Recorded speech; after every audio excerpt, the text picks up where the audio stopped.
right, the next step in making our 3 citrus aioli is to combine the ingredients in my very favorite handy dandy food processor.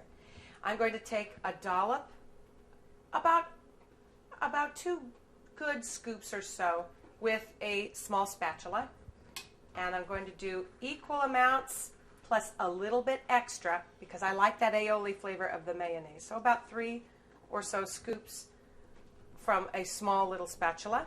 To that I'm going to add a good handful of the capers. We're going to start with a little at first and go a long way. Then I'm going to splash just about a third of the juice, and we're going to start the process now.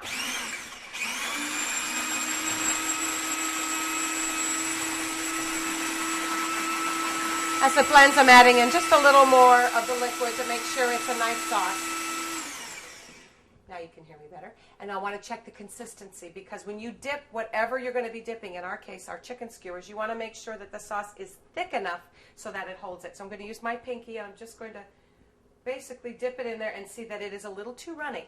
So if you find your sauces are runny, add more of your product that is more solid. So I'm going to add to that a skosh more of the mayonnaise and just a skosh more of the sour cream. And skosh is indeed a technical term.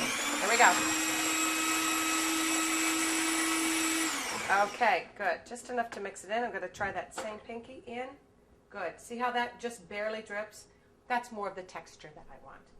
I'm going to pour this into my ready waiting bowl over the sink so I don't end up making a big mess.